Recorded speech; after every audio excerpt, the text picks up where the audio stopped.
दमोह में युवक की गुमशुदगी पर चक्का जाम, पुलिस को 24 घंटे का अल्टीमेटम। दमोह जिले के हिंडोरिया थाना अंतर्गत बांदकपुर पुलिस चौकी के गांव आनू में एक युवक राजकुमार पिता अजबशर लोधी की गुमशुदगी की घटना ने तूल पकड़ लिया। युवक पुलिस में भर्ती होने की तैयारी कर रहा था और 3 अप्रैल की सुबह 5 बजे दौड़ लगाने गया था, लेकिन वह घर नहीं लौटा। परिजनों ने उसको बार बार फोन लगाया, लेकिन फोन रिसीव नहीं हुआ। घबराए परिजनों ने बांदकपुर पुलिस चौकी में 3 अप्रैल की दोपहर 2 बजे के करीब गुमशुदगी की रिपोर्ट दर्ज कराई गई। पुलिस को दमोह कटनी मार्ग और आनू के बीच के बड़े पुल के पास युवक के जूता, मोबाइल और कैप मिला, लेकिन पुलिस ने परिजनों को सूचित नहीं किया गया। परिजनों में इस बात को लेकर आक्रोश भड़क गया कि उन्होंने पुलिस पर आरोप लगाया कि 24 घंटे बीत गए हैं, लेकिन पुलिस के द्वारा युवक को खोजने का प्रयास नहीं किया गया। इसी के चलते परिजनों के साथ ग्रामीणों ने दमोह कटनी मार्ग आनू और गुंजी के बीच बड़ा पुल के पास चक्का जाम कर दिया।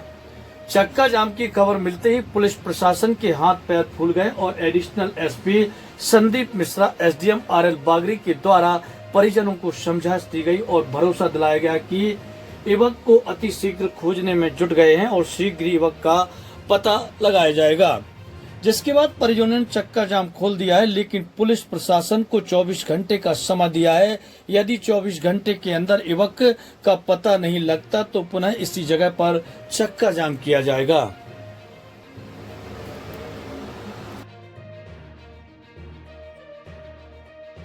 हुआ कि आपको चक्का जाम तक की स्थिति सर 24 घंटे से 36 घंटे हो गए, पुलिस ने कोई कार्रवाई अभी तक नहीं हुई। हो गई है, लेकिन अभी तक क्लियर पता नहीं चला कि वो बंदा कहाँ है। इसकी सूचना आपने पुलिस को कितने बजे दी थी? लगभग सुबह कल 2 बजे के टाइम पर रिपोर्ट लिखाई। अभी तक क्या आपको तथ्य समझ में आया? फिर अभी तक कोई निराकरण नहीं हुआ था, तो हम लोगों ने सोचा कि चक्का जाम किया जाए। ऊपर तक अभी बात नहीं गई, किसी का वो था कि ऊपर तक बात पहुंचाई जाए।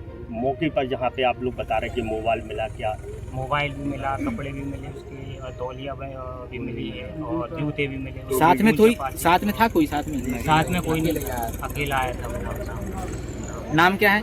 राजकुमार ठाकुर, पिता का नाम अजबशर ठाकुर, ग्राम पंचायत आनू का निवासी।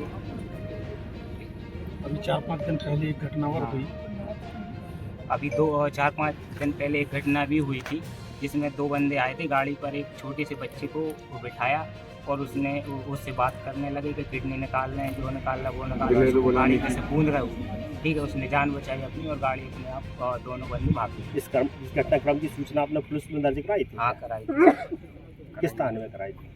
कल की डेट में रपट लिखाई थी हमने रिपोर्ट। कहाँ पे? बांदकपुर चौकी। और सर एक संदेश पहुंचाना चाहते हैं, अगर 24 घंटे में अगर कोई निराकरण नहीं हुआ हम लोगों का, तो 24 घंटे बाद फिर से भविष्य धरना प्रदर्शन करेंगे और उसकी जिम्मेदार शासन प्रशासन रहेगा। आप ही लोगों को कहने पर हम लोगों ने बंद किया है। आपकी बात से हम लोग सहमत हैं और इसके आगे जो भी होगा तो उसका शासन प्रशासन ही जिम्मेदार होगा। लड़का दौड़ के लाने निकलो तो 5 बजे। कब निकला था? 5 बजे सुबह। आज की कल सुबह 5 बजे। फिर हमने फ़ोन लगाया तो उसने उठाया नहीं। 6 बजे लगाया था फ़ोन, फिर 9 बजे लगाया, फिर 12 बजे लगाया, फिर पुलिस 12 में लगाया तो उनने भी नहीं उठाया। मोबाइल भी मिल गया तो फिर भी उनने रख लिया फ़ोन। इसके पहले आपने पुलिस प्रशासन को जानकारी दी थी? नहीं, 2 बजे गए। फिर हम जब उनने मोबाइल बताया कि हमें वहाँ पे मोबाइल मिला है, वहाँ पे कपड़ा डाले हैं। फिर एक पुलिस 12 बार आया था साथ में ढूंढने के लिए।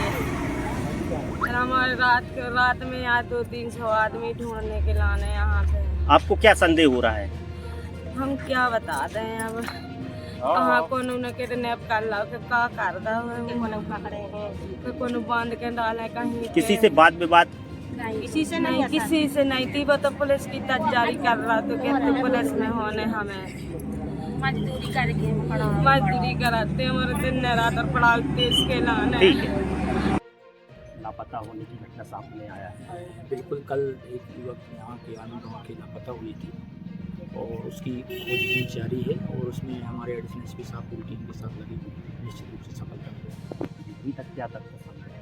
अब तथ्य के बारे में एडिशनल एसपी साहब बताएंगे, क्योंकि कुछ जानकारियाँ ऐसी रहती हैं जो शेयर करते आती हैं, वो एडिशनल एसपी साहब अपने पॉइंट ऑफ व्यू से आपसे शेयर करेंगे।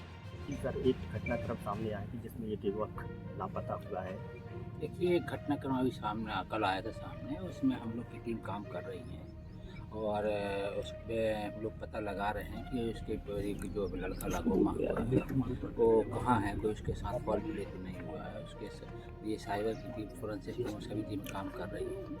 अब उन लोग को कुछ आपत्ति थी तो आप इस चीज़ के पर्सनल मॉनिटरिंग में काम मैं खुद करूँगा और 24 घंटे तक हम लोग बैठ के खुद इसको देखेंगे कि किस तरीके को जो है और स्पॉट में जो भी जहाँ पे स्थिति बनी है, कैसे क्या स्थिति है, कोई एविडेंस रिलेटेड कोई चीज़ें हैं जहाँ कोई सर्च कराना, दिखवाना है, वो सब मैं खुद करूँगा यहाँ बैठ के। मैंने उनसे कहा है कि हमको मेरे को समय दीजिए कुछ, तो उन्होंने कहा है ठीक है, तो मैं खुद बैठ के पर्सनली एक चीज़ देखूँगा यहाँ पे। और मेरा उन परिवार वालों से भी मेरा निवेदन रहेगा कि वो एक बार आके मेरे को भी पूरा ब्रीफ करना है, क्योंकि कई बार अपनी घटनाएं होती, कई बार सर्कमटेंशियल्स हो जाती हैं, कई बार आपसी में जो पुरानी विवाद चलते रहते हैं उनको देखा होता है। अभी तक सर कोई साक्ष्य मिला है?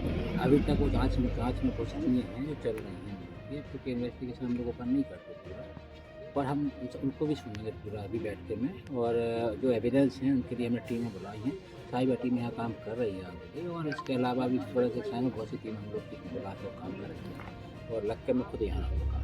ये परिजनों का आरोप है कि 24 घंटे हो गए घटना को, अभी तक किसी प्रकार की जानकारी या कुछ प्रकार का सहयोग नहीं देखिए, मिला। 24 घंटे में उसको थाना प्रभारी से मेरी बात हुई है। थाना प्रभारी ने संबंधित अस्पतालों, मेडिकल कॉलेजों और RM वगैरह किए हैं सभी लोग, और हम लोग का साइबर टीम ने कवर किया है, तो CTR और साइबर टीम एविडेंस रहते वहाँ से इसमें वो आएंगे तो और भी स्थिति क्लियर हो जाएगी। फोरेंसिक टाइम और दूसरी टीम जो काम कर रही है उनके एविडेंस का एनालिसिस भी आना चाहिए सर जी, तो वो सब जब तक पूरा एविडेंस आ जाएंगे तो उस आधार पर हम लोग निर्णय ले पाएंगे।